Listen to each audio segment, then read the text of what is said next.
niveles, porque uno puede intoxicarse por exceso o por defecto. En esto, por ejemplo, acaba de entregar a la doctora la historia clínica de una paciente con enfermedad de Wilson, y ahí está el examen de laboratorio que tiene 500 por encima de la cifra normal. Pero también me llamaron ayer del Instituto Neurológico que tenía un paciente con niveles muy bajos de cobre y una polineuropatía secundaria de eso. Entonces también uno debe manejar la justa medida para lograr un equilibrio. ¿Ve? ¿Tenían los anillitos? ¿De qué dice Fraser? La paciente sí tengo las fotos. En este caso recuerden que son tres las reacciones básicas de fase 1: oxidación, reducción e hidrólisis.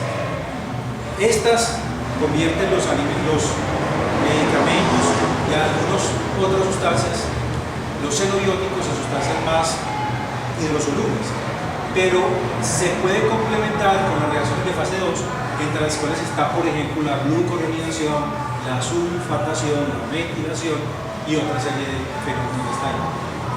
Lo que se busca entonces para eliminar un fármaco es tomar un fármaco que sea hidrofílico, metabolizarlo y eliminar, o si es lipofílico, convertirlo en hidrofílico tantas veces sea necesario a fin de poder garantizar su eliminación, porque si continuara siendo lipofílico va a tener una vida media más prolongada.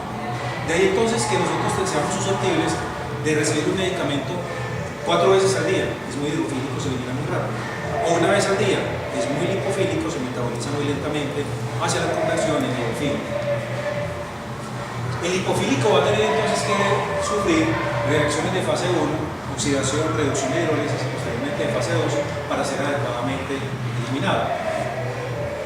Y no olviden entonces que la producción de estos fenómenos de fase 1, oxidación, reducción y hidrólisis, tiene como función producir un medicamento más hidrosoluble cuando era liposoluble y va finalmente a ser más excretable al llegar a la reacción de fase 2. Quien está encargado de esa reacción de oxidación es la citocromo P450. Sí, es la isoforma. 1, la familia, la letra de la subfamilia, y 2, el miembro génico concreto de la subfamilia, y de ahí viene entonces que se conozca la gran familia como citocromo 450, pero que tiene una gran cantidad de subfamilias. De ahí que ustedes encontrarán 3A4, 2D6, 2C9, 2C19, etc. ¿Qué es importante?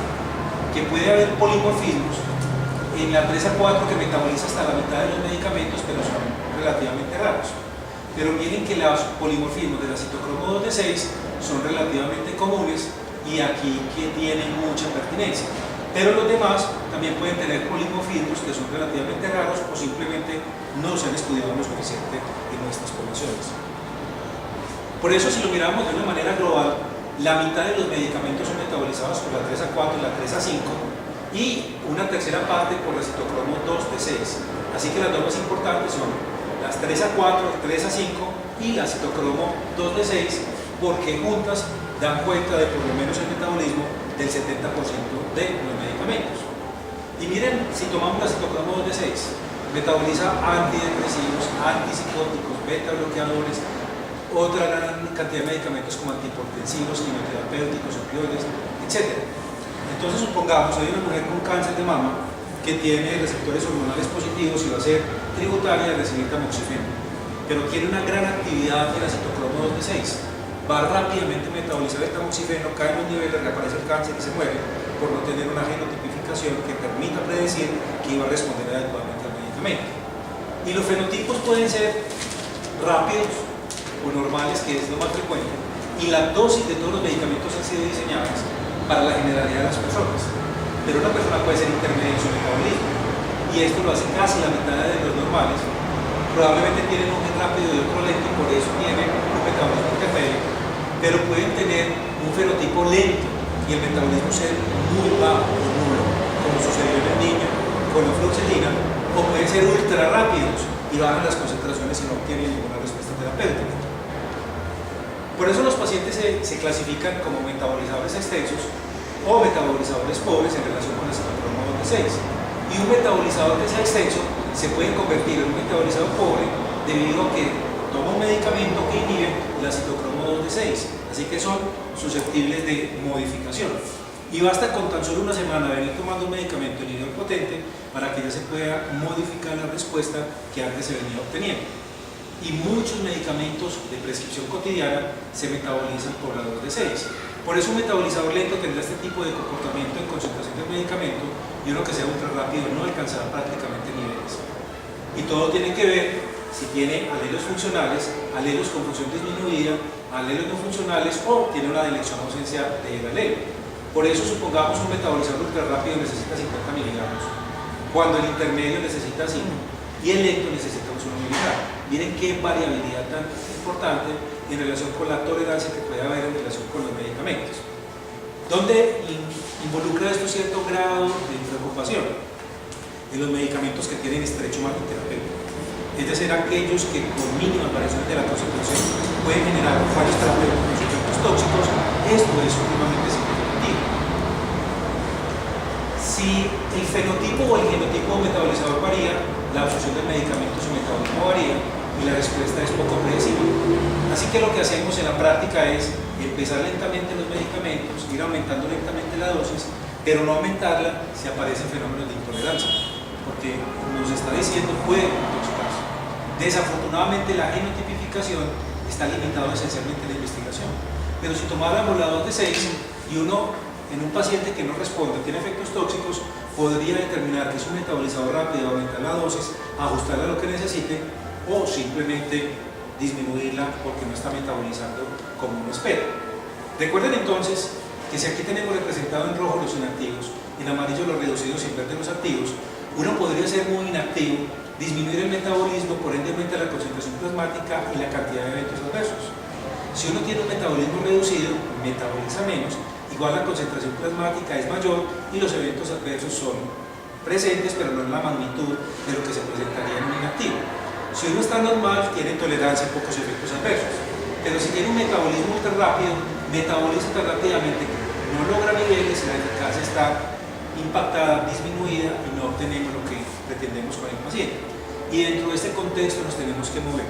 A veces nosotros nos matriculamos con que a este 20 miligramos de fluoxetina no mejora, entonces quién sabe qué será, pero no se le modifica, cuando uno debería empezar a decir, bueno, va a necesitar una dosis mayor, porque ese paciente puede ser un metabolizador muy pobre, puede ser un metabolizador intermedio, un metabolizador extenso o un metabolizador ultra rápido que rápidamente metabolice, por lo tanto la concentración es muy baja, o si era un metabolizador muy pobre, lentamente lo hace, la concentración en amarillo es muy alta y necesita ajustar la dosis. Las enzimas son infusibles. Sí, todas son infusibles. O sea, un ultra rápido, yo puedo empezar a darle una medicación y que le funcione al principio y que después pues, o sea, una dosis que al principio le funcione y que después le funciona cuando hay inducción de sí. Por ejemplo, en los epilépticos suele suceder eso. Al comienzo el hígado no tiene ningún tipo de reto terapéutico, pero empieza a tomar carbamazepina. Y la carbamazepina hace una rápida inducción de las enzimas hepáticas y cuando antes funcionaba y se controlaba muy bien con 3 tabletas, ya va a necesitar 4. Ahora, son saturables. No es que indefinidamente van a aumentar, sino que llega el momento en que se saturan, lo cual también involucra riesgos. Porque, por ejemplo, el que toma fenitoína, al comienzo rápidamente metaboliza el medicamento y uno tiene que aumentar la dosis. Pero llega el momento en que se satura la enzima y con una dosis pequeña logra concentraciones muy altas y eventualmente manifestaciones tóxicas. Entonces uno debe estar muy pendiente porque uno sabe que en aquel que logró la saturación, una semana después de prescrito el ajuste del medicamento, puede empezar a desarrollar síntomas tóxicos simplemente porque pasó de un metabolismo que era de fase 1 proporcional a la dosis a un metabolismo de fase 0 que ya no es capaz de metabolizar sino a una velocidad constante. Y eso nos pasa en la vida cotidiana. Por ejemplo, con el licor. Usted nunca ha bebido, toma un poquito, se emborracha. Pero usted empieza a tomar con cierta frecuencia, 3 veces por semana, hace inducción del sistema de oxidación microsómico hepático enzimático y usted empieza a aguantar más licor porque tiene una inducción de la cetotonina. ¿Es eso bueno? Depende. Porque, por ejemplo, toma acetaminofén y como tiene inducida la citocromos, con 4 gramos, ¿para qué la toleraría? Pues está 100%. Porque al inducir citocromos produce más metabolito tóxico a partir de la acetaminofén. Adelante.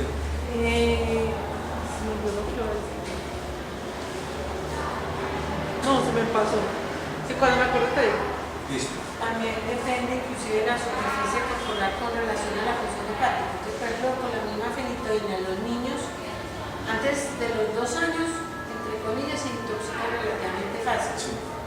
Pero entre los 2 años y los 9 años, el hígado es más grande con relación a la superficie corporal, entonces necesitan más dosis.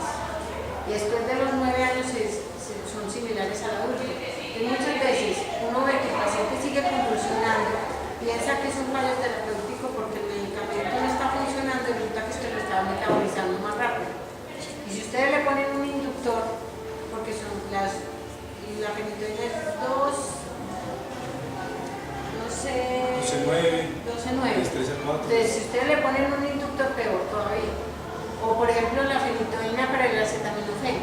Entonces, un paciente que esté recibiendo acetaminofén, no he dicho, un epiléptico que esté recibiendo fenitoína, el acetaminofén tiene que estar a dosis bajísimas, ni siquiera los 10 miligramos por kilo, sino hay veces 6, o buscarse otro medicamento para manejar la fiebre del dolor, porque lo que se puede intoxicar. Sí. Al hacer inducción enzimática de la 3 a 4, Profe, ya me Sí. acordé. Es dos cositas.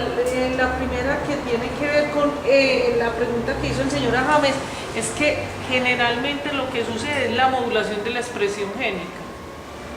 O sea, eso transferido a lo que dijo, o sea, al principio no se está expresando, ya luego el medicamento o el tóxico o lo que sea le está indicando que hay que empezar a expresar la proteína, entonces ya expresa demasiado la proteína y ya ahí es donde hay que bajar la dosis, y ahí lo articulo con lo que esto que está diciendo el doctor Ubier Gómez es supremamente importante, porque es la evidencia por qué sí necesitamos saber básicas, por qué sí se necesita saber y estudiar bioquímica, toxicología, para poderla aplicar en el día a día con sus pacientes.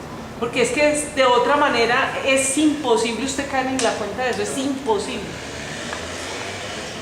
y tendremos que programar una segunda clase con el resto, porque voy a avanzar 2 diapositivas más y nos quedamos apenas en la mitad de lo que llevamos, porque tengo que dar otra clase a las 1:30. Pero hasta este punto yo quiero que les quede claro de que las sustancias requieren de biotransformación de fase 1, porque de esa manera se pueden hidroxilar, pueden tener grupos sulfidrilos, pueden tener grupos de amonio, etc.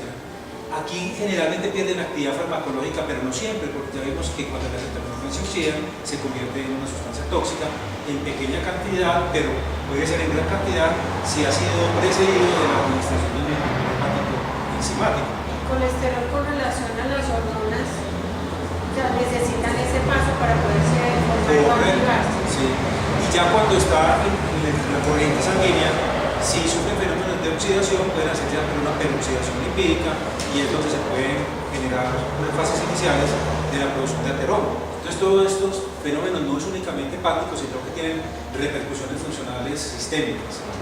Las reacciones de fase 2, ya vimos que es conjugación ya con ácido glucurónico, sulfatación con glutatión, con acetatos, y generalmente es fijarle un grupo a esa molécula del fármaco, y cuando un producto de fase 1 no sale con rapidez, se combina con otro sustrato, forma un conjugado que ya es polar eliminable, sufre una reacción de fase 2.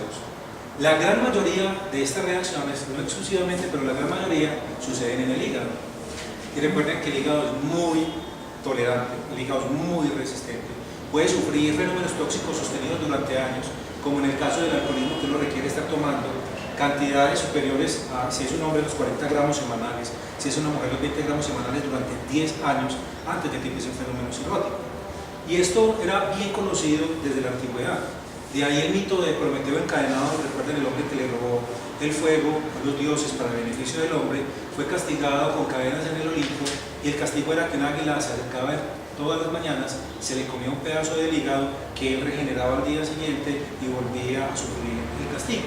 Esto es simplemente la metáfora del conocimiento profundo que tenían los antiguos, a pesar de su mitología, del funcionamiento hepático, la capacidad de resistencia y de regeneración que exhibe el hígado. Dejamos ahí para que en la próxima continuemos, porque nos falta una gran cantidad de material. Lo veremos, porque ahí vamos a empezar con los fenómenos de hepatitis. ¿La programamos para dentro de 8 días? Sí. ¿Sí? Sí. ¿O llamamos a Lina? No, llamaremos primero a Lina, que es que en la casa se hace lo que yo obedezco, entonces mi esposa es la que maneja la agenda, y ella dice listo, si no, obedezca. Listo. Ya saben el consejo que me dio mi papá cuando me fui a casar: me dijo, ¿usted quiere ser feliz? Obedezca. Y si quiere ser muy feliz, obedezca rápido. Hola, mamá. Charita, ¿cómo estoy yo el próximo jueves? Miércoles. Perdón.